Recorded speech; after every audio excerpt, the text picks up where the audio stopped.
What did we see from Romeo Dobbs specifically in that first preseason game now that we know that Aaron Rodgers wants more out of this rookie class? What can we expect moving forward? Laurie Fitzpatrick from the Touchdown Wire joins us to talk about all things Romeo Doubs. You are Locked On Packers, your daily Green Bay Packers podcast.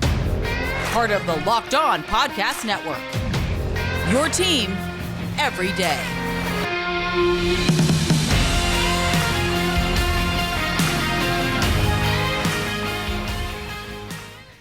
You are Locked On Packers, part of the Locked On Podcast Network, your team every day. I'm Peter Bukowski, and I cover the Packers for The Leap, a newsletter I would love for you to subscribe to. You can follow me on Twitter, Peter_Bukowski. Follow the podcast on Twitter at Locked On Packers. Like us on Facebook. Subscribe to the podcast, iTunes, Spotify, Google Podcasts, wherever you find podcasts. You will find Locked On Packers, the number one Packers podcast on the internet. And the show for fans who know what happened. They want to know why and how. Today's Summer Friday is Laurie Fitzpatrick from the Touchdown Wire. She just did an awesome podcast with Dusty Evely, breaking down literally every snap of Romeo Dobbs from the first preseason game. Tonight is the second preseason game, so an opportunity here. One of the reasons why I wanted to do this was it's going to be a standalone Dobbs show, even though we already did one, a rookie orientation series. We're not talking about rookie orientation anymore. We're talking about what we've seen on the field, and it's not just going to be about Dobbs. We're going to do a little bit of receiver talk generally, and get into Jordan Love a little bit, get into her journey as a football player. Yes, as a football player, played in multiple different leagues. And so she's got a really cool story that I think people should hear as well. Before we talk to her, let's talk about our friends at Dave. Dave is a unique app because we all need help from time to time financially. I know I have. And there were times early in my career when I was making very little money, and I was eating canned, from the canned spaghetti. I would get my own noodles, but the sauce off the shelf. And I was having it for like 4 meals. I'm really trying to make those dollars stretch. By the way, nothing wrong with that canned sauce. Some of that sauce is really good.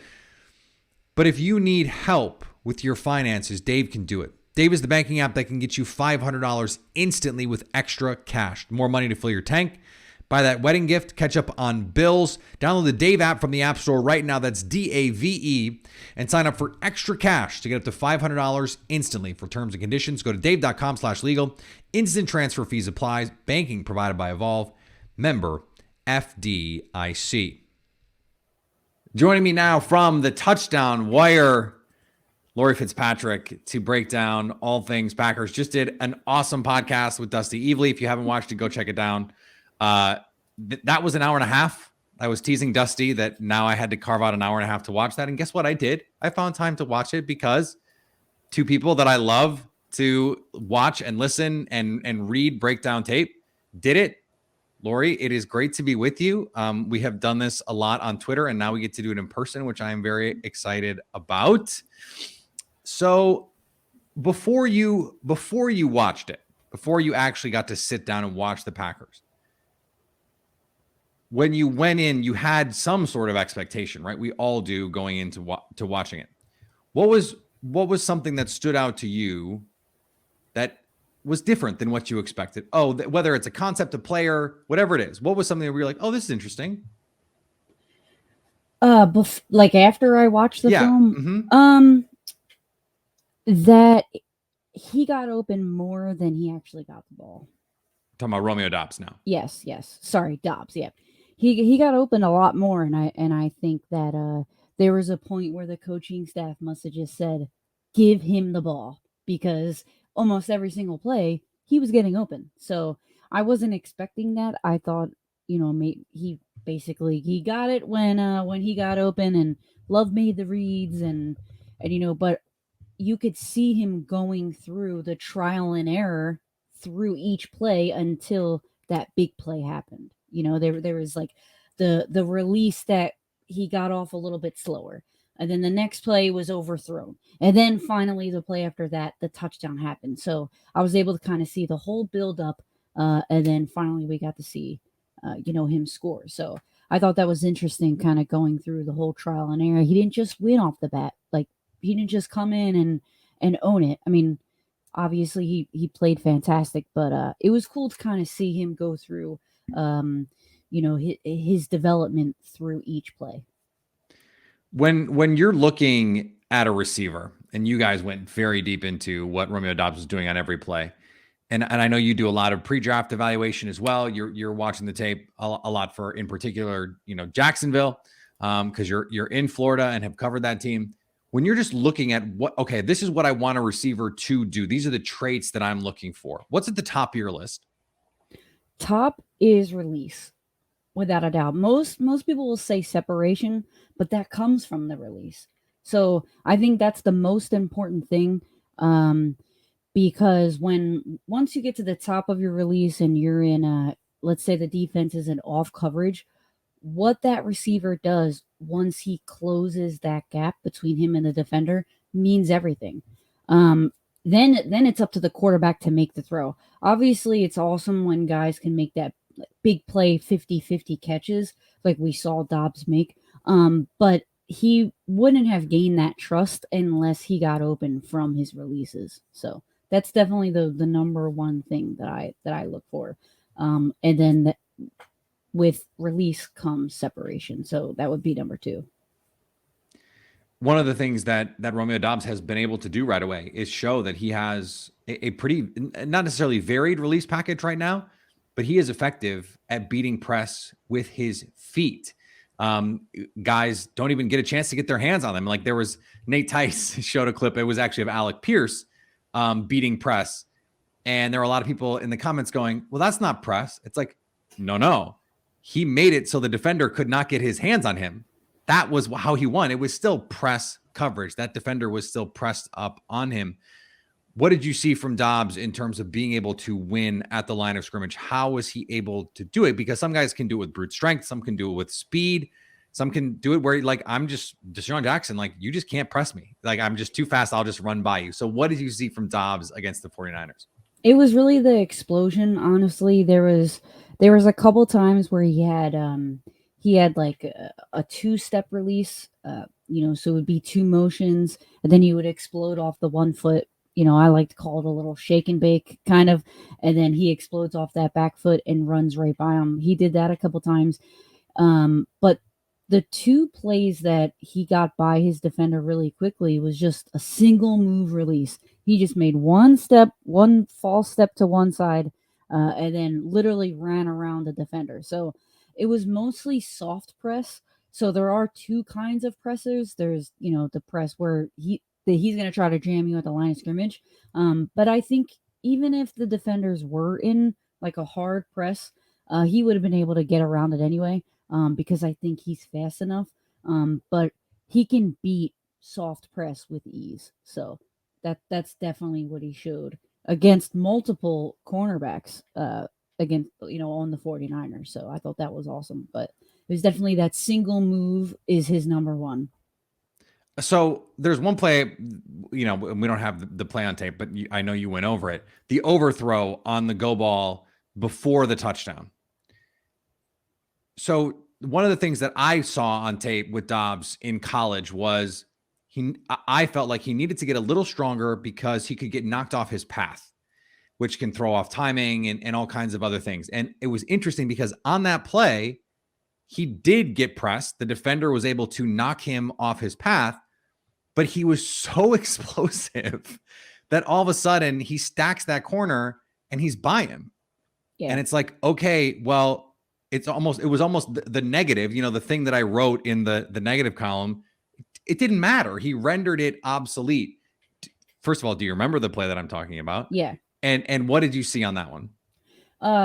Yeah, I definitely remember the play. He fought through it. And that's exactly what he did on the opposite side later on in that one where he actually got the ball taken from him, I think, or Yep. when he kind of tried to break his fall, he's fighting, like he's using his hands more when he's getting around these guys, even if he gets pushed off of his line, like you say, which is the route. But we like to say line. So even if he gets pushed off of it, he still has the speed to get around him. And I like the fact that he bounced back, that he recovered. And if it wasn't immediate, like right off of like right after the release, he fixed it in his stem, or if it was then the very next play, he definitely fights through uh, any of the physicality, and he's able to win it with speed. Now, with those overly physical guys, that's what I'm kind of excited for, because now defenses have defenses have his film, so that will be interesting to kind of see how he does, like throughout the first quarter of the season, to see how much more physical they get with him. Because, like you said, he did kind of get knocked off a little bit, and he was able to fight it. But I think it was because of the position that he was in on the field, the leverage that he got. If he doesn't get much leverage and maybe he's in more of a spread offense, that might be a little bit tougher for him to be able to work around it because he doesn't have as much room. So that'll be interesting to see. When you think about the ideal role for him, it doesn't look like he's going to be, at least right away, in the top three receivers for the Packers. It's going to be Allen Lazard, Randall Cobb, and Sammy Watkins in most of their 11 personnel sets. If you were just going to say, okay, based on what I've seen, this is the ideal fit for him early on, what is that? If you're a coach and you're saying, okay, I want to put this guy in my offense and just parachute him in, what does that role look like? Honestly, he has the height to do the jump balls, to be that outside boundary receiver, but I really liked what he could do in the slot too. Honestly, like when he was in those stack sets.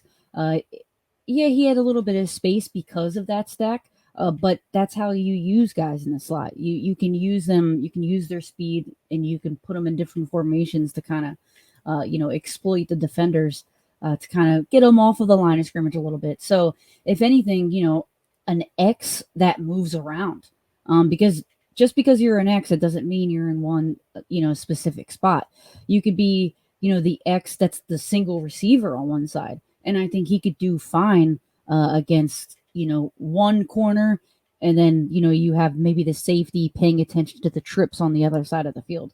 So I would say maybe an X that can move around. And that was Devontae Adams, by the way. They played him in the slot a bunch, the Packers did. And we're seeing this more and more around the league, where teams are saying, why would we, if we have this really awesome playmaker, why would we just say, okay, you have to play on this side of the field? The idea of like a flanker, which is even outdated vernacular, is outmoded now. I mean, this is an anachronistic concept in a lot of ways. So I'm really excited to see the ways that they can use him. His ability to win vertically is, I think, the thing right now in his game that is most ready to go. Are there other things that you saw that made you believe he can be a more varied route runner? Because I think that's the next step for him. Sometimes he'll do it, like in practice against the Saints, joint practice, he ran a little chair route, and it was just like, oh, okay. And then another time he ran an out and up that was this sort of rounded mess, and he was just fast enough to make it work. So did you see things that made you go, oh, I think there's more there in terms of a guy who can be a more nuanced route runner? I think it's there just because I can see the potential.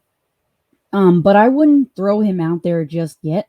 I think there's those little things that he needs to show. It's only been one preseason game. So even saying this, I feel bad, like even mentioning it, because it's like, how do you really know? And it's like, you don't. Number one, it's with Love. It's not even with Aaron Rodgers. So you put Aaron Rodgers in there, and, all these little things are thrown out the window. But that being said, there are some little maybe head fakes I would like to see, some, false steps, some, misdirections that would be kind of cool to see at the top of his route, to move those defenders a little bit more. But I think he adjusted really well to the balls that were underthrown, that were, maybe they came out a little bit late. So I think he can adjust and make those catches anyway.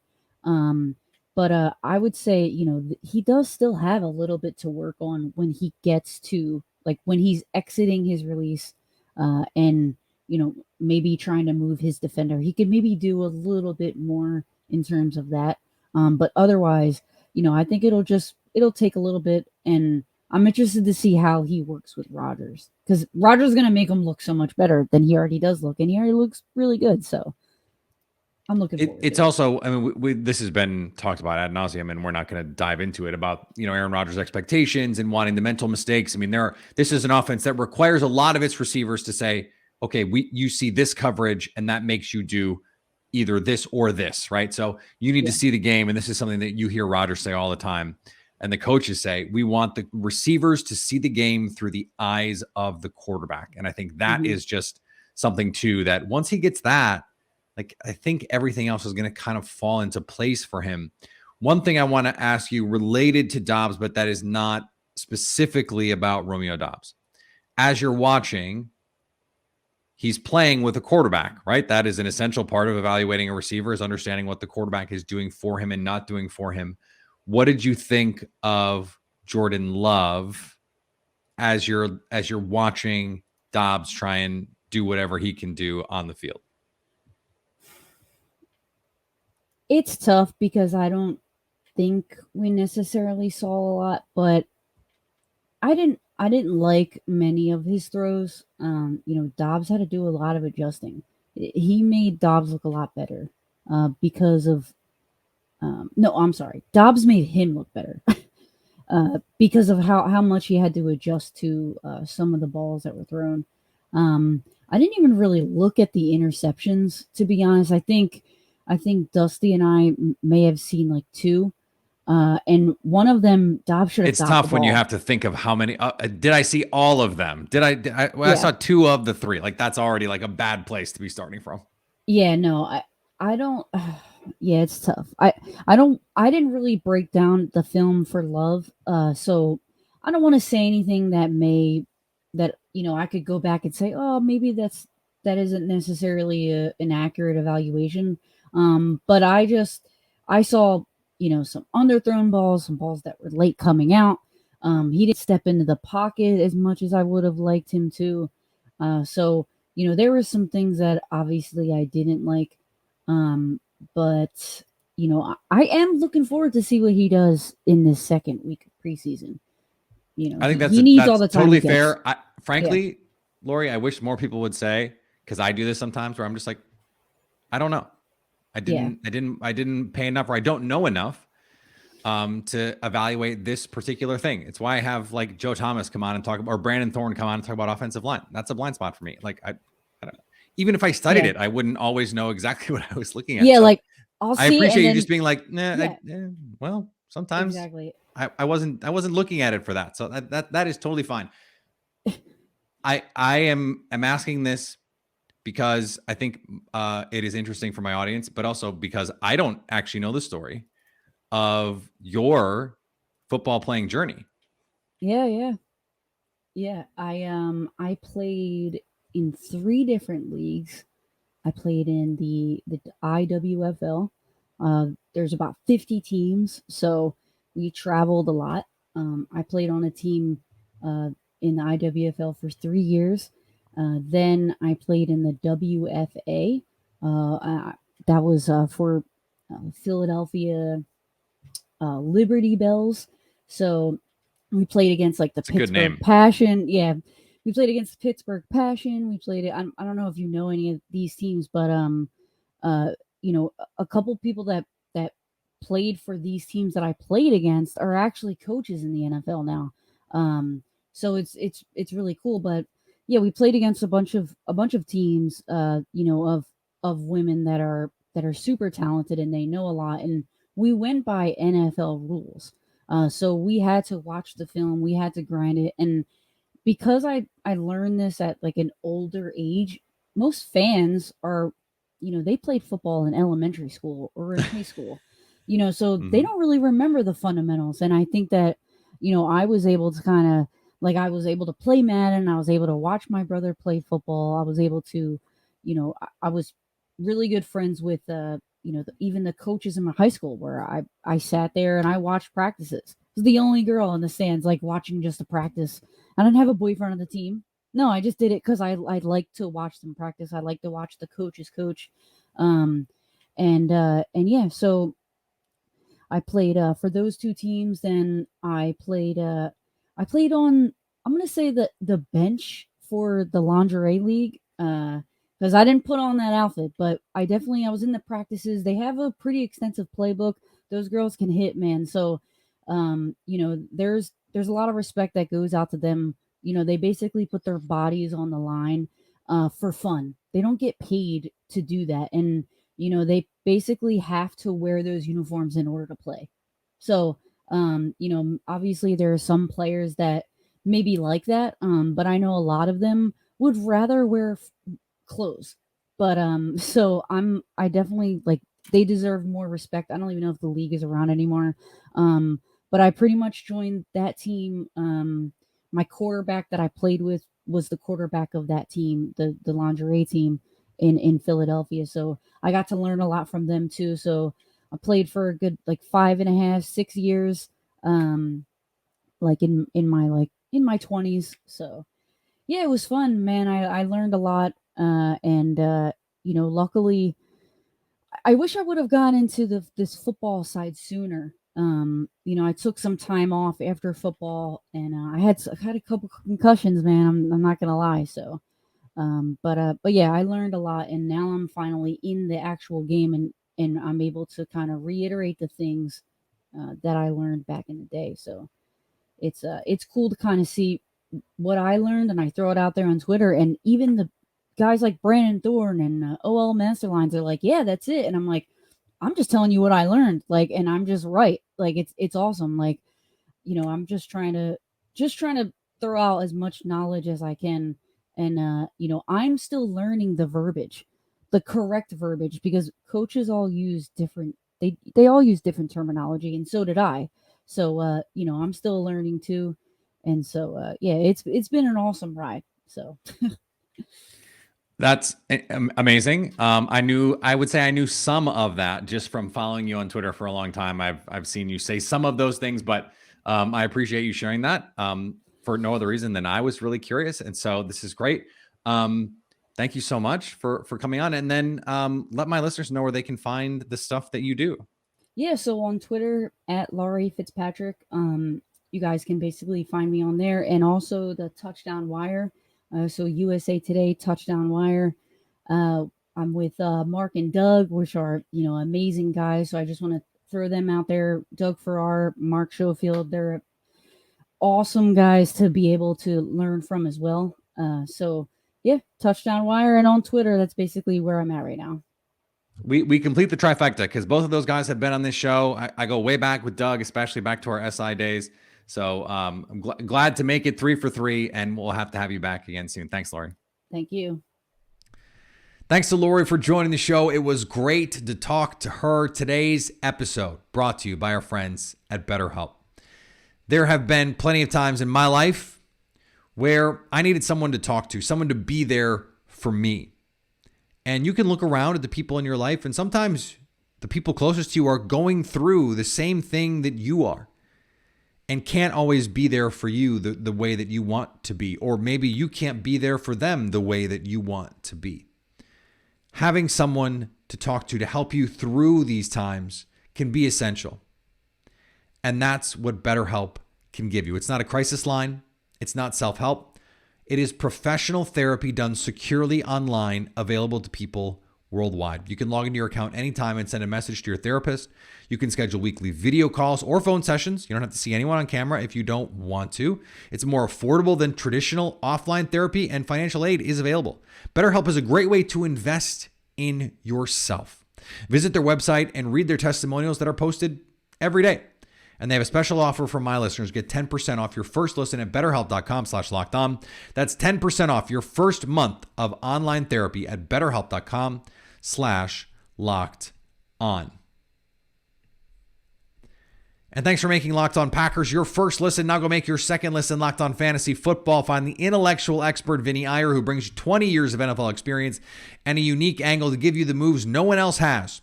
Get ready for your fantasy draft with Locked On Fantasy Football. All right, Packers Saints at it tonight. Preseason football in full effect for the Green Bay Packers. We're going to talk about it on Monday when we come back. Cuts are coming, so a lot more to talk about here. We're going to get to see Jordan Love again. We're going to get to see these receivers again. Maybe we'll get to see more of these defensive players that we didn't get to see in the first game. And it's sounding more and more like there are going to be players, real players, who play that third preseason game. So we're going to have a lot to talk about coming up. Follow me on Twitter, Peter_Bukowski. Follow the podcast on Twitter at Locked On Packers. Like us on Facebook. Subscribe to the podcast, iTunes, Spotify, Google Podcasts, wherever you find podcasts, you will find Locked On Packers. And anytime you want to hit us up on the Locked On Packers fan hotline, you can do that 920-341-3775 to stay Locked On Packers.